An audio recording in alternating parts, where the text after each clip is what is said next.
This news is brought to you by Bhushan jewellers Solan.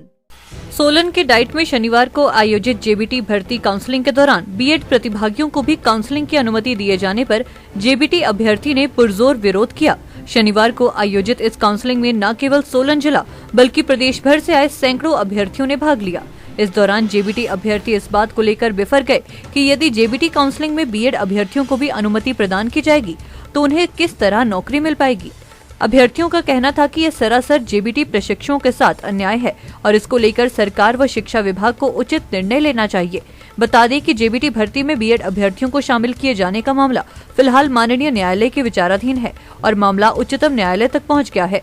उधर इस संदर्भ में उपनिदेशक प्रारंभिक शिक्षा पीसी चौहान ने कहा कि मामला माननीय न्यायालय में विचाराधीन है, तब तक बीएड अभ्यर्थियों को भी काउंसलिंग की अनुमति प्रदान की जा रही है। सर, मेरा नाम प्रीति चंदेला और मैं कांगड़ा से आई हूँ और 2009-11 का मेरा बैच है। मैं जेबीटी ट्रेंड हूँ, टेट पास हूँ। लेकिन यहाँ आके ऐसा लग रहा है कि हम जैसे मेला देखने आए हैं कि कितने लोग आए हैं और 10 लोग अगर जेबीटी के हैं तो 100 लोग बीएड के हैं। अब जेबीटी पोस्ट पे अगर आप बीएड वालों को रखना ही चाहते हैं तो जेबीटी वालों को ऐसा करो, जहर दे दो, उनको ख़त्म ही कर दो, बात ही खत्म। और डाइट्स बंद करो। फिर ये धंधा क्यों खोल रखा है डाइट्स वाला? वो प्राइवेट कॉलेजेस को आप सीटें बांट रहे हो, जेबीटी वहाँ से करवा रहे हो। तो जेबीटी पे अगर बीएड ही रखनी है, बीएड ईटीटी वहाँ आ रही है, स्पेशल एजुकेटर वहाँ आ रहे हैं, बीएलएड वहाँ आ रहे हैं, जेबीटी कहाँ जाएगा? या तो वो मर जाए या वो सरकार कोई और रास्ता बता दे हमें, या हमें बीएड की जगह हमें रख ले। फिर ठीक है, जेबीटी बीएड वाले भी फ्रस्ट्रेट हैं। 1999 का बैच चला, वो भी वेट कर रहे हैं, तो उनकी जगह उन्हीं को रखो ना। हमारा हक उनको क्यों दे रहे हैं? हम अपना हक मांग रहे हैं, हम उनका नहीं मांग रहे हैं। वो हमारे हक पे आ गए हैं, हम अपना हक मांग रहे हैं। वो वहाँ पे फाइट करें ना कि पोस्टें निकालें, कमीशन से कम निकालें, बैच से ज़्यादा निकाल दें उनकी। जेबीटी वालों को ऑप्शन दे दो भी आप ये कर लो बस।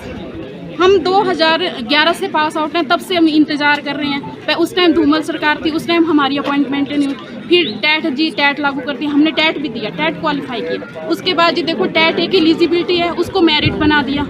हम हर 6 महीने के बाद टैट देते रहे, टैट फीस से भरते रहे। 1000 रुपये जनरल कैटेगरी वाला तो 1000 रुपये भर रहा है टैट मेरिट में आने के लिए। अब लास्ट में उन्होंने क्या किया जी, टैट लाइफ टाइम के लिए होते। टैट मेरिट का किस्सा खत्म हुआ जी। जेबीटी 50% बैच वाइज होगी, 50% कमीशन वाइज होगी। ठीक है, हमने सोचा चलो अब हमें कहीं से रोजगार मिले, तब सरकारों ने लिया ईटीटी वालों को उस पर बैलेट कर दिया, स्पेशल एजुकेटर को वहाँ बैलेट कर दिया। बाहर से, जम्मू से, हरियाणा से लोग ईटीटी करके आए हुए हैं, वो हिमाचल में बैलेट हो गए और हिमाचल वाले सिर पे हाथ रख के बैठ जाए।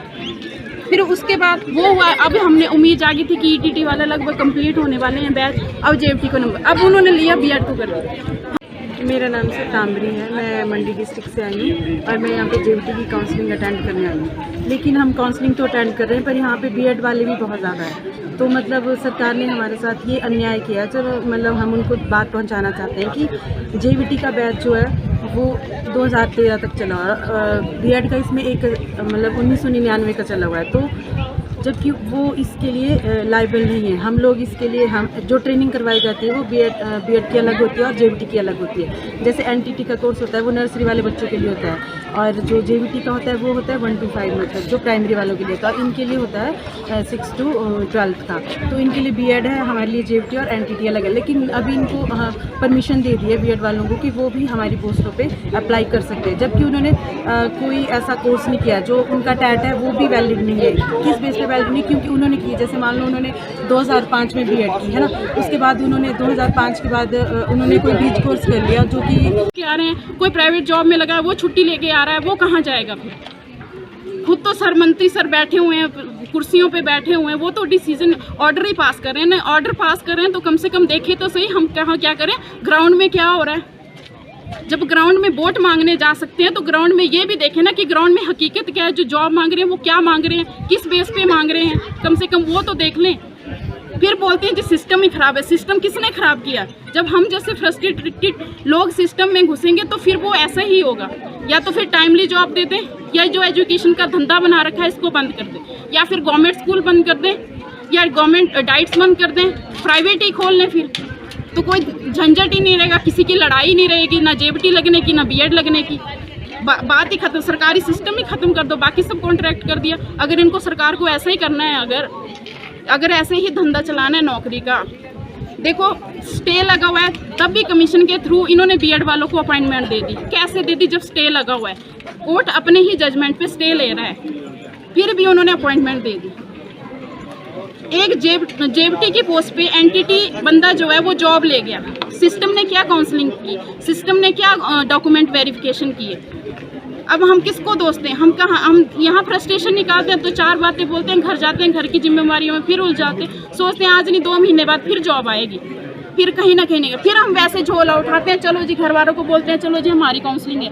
वो भी सब हमारी वजह से फ्रस्ट्रेट हो रहे हैं। हमारी फ्रस्ट्रेशन का कहीं तो कोई सोल्यूशन दे। तो हमारी सरकार से हाथ जोड़ के यही विनती है ना, या तो हमें सही से नौकरी दे दें, या तो फिर हम सही से मना कर दें कि हम आपको नौकरी नहीं दे सकते एक दिन, क्योंकि हमारी फ्रस्ट्रेशन नहीं हुई, या तो हमें आर कर दो या हमें पार कर दो, लेकिन हमारा जो हक है ना वो हमें दे दो, किसी भी तरीके से दे दो।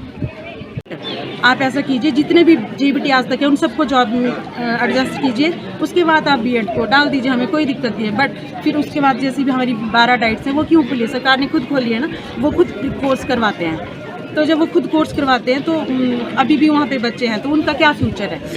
हर साल वो कोर्स करवाते हैं, 12 डाइट्स हैं, बाकी प्राइवेट कॉलेजेस हैं। तो अभी हम 40,000 के नियर अबाउट जेबीटी हैं जो अनएम्प्लॉयड है, बाकी 5,000 करंटली अभी कर रहे हैं। तो हम सरकार से यही बोलते हैं कि हमारे साथ इतना बड़ा अन्याय है, हम कोई ये नहीं बोल रहे कि हमें कुछ किसी का और हक हमें दे दो, हमें अपना ही हक चाहिए, है ना। तो हम हम चाहते हैं कि बीएड को टोटली बाहर रखा जाए। जेबीटी की जो भी काउंसलिंग हो रही है इसमें तो सिर्फ बीएड वालों का ही मिला है, मतलब 1000 लोग आ रहे हैं तो उसमें से 300 जेबीटी, 800 लोग बीएड वाले हैं। 1100 के में से तो 300 जेबीटी वाले और 1100 यही है, सॉरी 800। तो फिर हम कहाँ जाएंगे? बीएड वालों को जॉब देनी है, हमें एडजस्ट करवा दीजिए पहले, फिर उन्हें तब दीजिए। हमें उसमें कोई ऑब्जेक्शन नहीं है। हमें तो सर अपना हक चाहिए ना, दैट्स इट। मेरी यही गुहार है कि गवर्नमेंट जो है हमारी बात सुने, वो सुप्रीम है, जो करेंगे तो वही है। पर उसमें मैंने आपको टैट का जो बता दिया उसमें कि कहाँ पे क्या है, तो हमें अपना हक चाहिए और बाकी उनका है, उनको वो मिले। की जॉब भी है ना, वो जेबीटी में भी एंटर करे, उनको वहाँ पे टीजीटी वो भी उनको मिल रहा है और वो जेबीटी में भी आ रहे हैं। हमारे लिए तो सिर्फ जेबीटी ही है ना, तो हमें जेबीटी की सीटें उनको ना दी जाए। पहले भी जैसे उन्होंने बीच में ऐसा किया कि पहले 2008 का हमारा बैच है, तब ईटीटी नहीं उठती थी, वो बाहर से हुई है जम्मू से, तो वो पहले नहीं देते थे जॉब। अब हम उनके लिए तो कुछ वो नहीं बोलते, पर जॉब नहीं देते। उन्हें जब हमारा नंबर आने लगा तो ईटीटी आ गए, तो उसके बाद 3 साल तक चलो वो खत्म हुए, तो उसके बाद अब बीएड हो गए, तो हम तो सारी उम्र जॉब नहीं लगी। हमें ऐसा पता तो हम भी क्यों करते जॉब, हम भी बीएड कर लेते ना, हम भी ईटीटी कर लेते, बीएड कर लेते हम। अब जो आगे वाला बच्चा है उसको पता है, पहले होता था सर हम जेबीटी करते थे, विदिन 3 मंथ्स हमें जॉब मिलती थी। हमने तो यही सोच के की थी कि हमें जॉब मिलेगी, बट अब हमें लग नहीं रहा है, हमारा भविष्य अंधकार में है। तो हम सरकार से और सुखू साहब से गुजारिश करते हैं कि इस पर कड़ा संज्ञान लिया जाए। ये बहुत बड़ा अन्याय है। तो इस अन्याय की अभी ऐसा है कि बहुत फ्रस्ट्रेटेड है लोग। आप देखिए इधर पीछे देखिए, मतलब कितने एज देखिए कैसे जा रही है। पढ़ाने का क्रेज़ होता है ना, ऐसा नहीं कि हम लोग सिर्फ +2 पास ही हैं। यहाँ पे अनएड बीएड प्लस, पर हमें फिर भी जेबीटी की जॉब चाहिए। बहुत क्वालिफाइड लोग हैं, तो फ्रस्ट्रेटेड हो चुके हैं। अब वो 4थी बार हम भर्ती के लिए आ रहे हैं यहाँ पे, मतलब इसी तरह। और भर्ती होती कैसे? काउंसलिंग की डेट्स हैं बिल्कुल, जैसे 1 तारीख को कांगड़ा में थी, 2 को कांगड़ा में थी, उसके बाद सोलन में है, उसके बाद शिमला में है, सिरमौर में है। हम पूरा दिव्य हिमाचल टीवी के लिए सोलन से प्रदीप भाटिया के साथ सौरभ शर्मा की रिपोर्ट।